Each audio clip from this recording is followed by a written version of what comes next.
आज के इस वीडियो लेक्चर में हम 6 मार्च के करंट अफेयर्स को कवर करेंगे। आज का पहला प्रश्न है, हाल ही में किस राज्य सरकार ने ग्राम पंचायत स्तर पर डिजिटल लाइब्रेरी स्थापित करने की घोषणा की है? तो ये घोषणा की गई है उत्तर प्रदेश सरकार द्वारा। इस डिजिटल लाइब्रेरी स्थापित करने के लिए सरकार प्रत्येक ग्राम ग्राम पंचायत लेवल पे 4 लाख रुपए देगी, जिसमें 2 लाख रुपए कंप्यूटर, प्रिंटर, इंटरनेट सुविधाएं उपलब्ध कराने के लिए तथा 2 लाख रुपए जो है डिजिटल और हार्ड कॉपी खरीद पर खर्च करने के लिए देगी। दूसरा प्रश्न, भारत द्वारा कब तक तमाल मिसाइल को अपनी नौसेना यानी नेवी में शामिल किए जाने की संभावना है? तो ये इंडक्ट किया जाएगा 22 जून 2025 तक। अगर तमाल मिसाइल की बात करें तो ये इंडिया रसिया के बीच में डिफेंस कॉपरेशन का पार्ट है। तीसरा प्रश्न, हाल ही में राष्ट्रीय वन्यजीव बोर्ड यानी नेशनल वाइल्ड लाइफ बोर्ड की 7वीं बैठक कहाँ आयोजित की गई? तो ये किया गया गिर राष्ट्रीय उद्यान, जो कि गुजरात में है। अगर हम राष्ट्रीय वन्यजीव बोर्ड की बात करें तो इसमें टोटल 47 मेंबर बॉडी कमेटी है। इसके चेयरमैन होते हैं हमारे पीएम, और वाइस चेयरमैन की बात करें तो हमारे यूनियन मिनिस्टर जो होते हैं in charge of environment, forest and climate change. चौथा प्रश्न, हाल ही में पीएम नरेंद्र मोदी ने कहा वन्य जीव बचाव केंद्र यानी wild life rescue centre Vantara का उद्घाटन किया? तो ये किया गुजरात में। ये वनतारा जामनगर गुजरात में सिचुएटेड है। हाल ही में किस राज्य सरकार ने मुख्यमंत्री एकल महिला स्वरोजगार योजना यानी मुख्यमंत्री एकल महिला सेल्फ एम्प्लॉयमेंट स्कीम शुरू की है? तो ये शुरू किया गया उत्तराखंड सरकार द्वारा।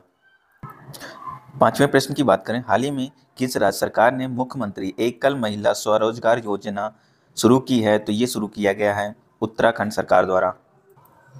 छठा प्रश्न, निम्नलिखित में से विश्व श्रवण दिवस यानी वर्ल्ड हेयरिंग डे 2025 की थीम है? तो ये थीम है मानसिकता बदले यानी चेंज माइंडसेट। सातवां प्रश्न, वित्तीय वर्ष 2025-26 में बिहार राज्य ने 3.16 लाख करोड़ का बजट पेश किया है, जिसमें किस विभाग को सबसे अधिक रुपए आवंटित किए गए हैं? तो ये किया गया है एजुकेशन डिपार्टमेंट यानी शिक्षा विभाग को सबसे ज्यादा पैसे आवंटित किए गए हैं।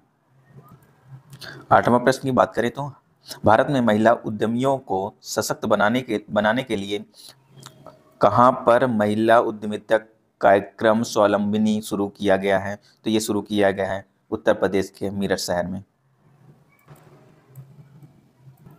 नौवां प्रश्न, हाल ही में अमेरिकी राष्ट्रपति डोनाल्ड ट्रंप ने किस देश पर टैरिफ लागू किए हैं?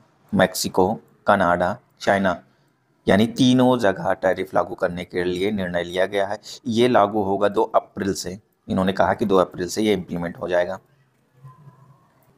10वां प्रश्न, हाल ही में ऑनलाइन कारोबार यानी ऑनलाइन बिजनेस शुरू होने के 25 साल बाद कहाँ की संसद ने ई कॉमर्स बिल पारित किया है? तो ये किया गया है नेपाल की संसद द्वारा।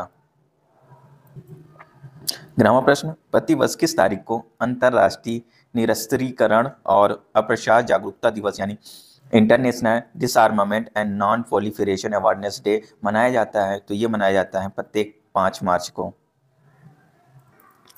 12वां प्रश्न, हाल ही में आईआरसीटीसी और किस कंपनी को नवरत्न का दर्जा दिया गया है? तो ये मिला है आईआरएफसी यानी इंडियन रेलवे फाइनेंस कॉर्पोरेशन को। इसको 26th, और ये जो आईआरसीटीसी था इसको 25th नवरत्न कंपनी का दर्जा मिला। अगर हम महारत्न की बात करें तो भारत में अब इस समय महारत्न कंपनियां 14 हैं, और मिनी रत्न की बात करें तो ये टोटल हैं 76, और ये नवरत्न की बात करें तो ये हैं टोटल 26 हो गई हैं। 13वां प्रश्न, हाल ही में कौन सा नेशनल रोविंग चैंपियनशिप का आयोजन भोपाल में किया गया? तो ये था 42वां। 14वां प्रश्न, हाल ही में किसने देशव्यापी मोटापा विरोधी अभियान यानी national wide anti obesity campaign शुरू किया गया? तो ये शुरू किया गया हेल्थ मिनिस्टर जेपी नड्डा द्वारा। 15वां प्रश्न, नीति आयोग की रिपोर्ट के अनुसार 2019 से अब तक गोल्ड लोन्स में महिलाओं की हिस्सेदारी कितने प्रतिशत बढ़ गई है? तो ये बढ़ गई है 6%। धन्यवाद।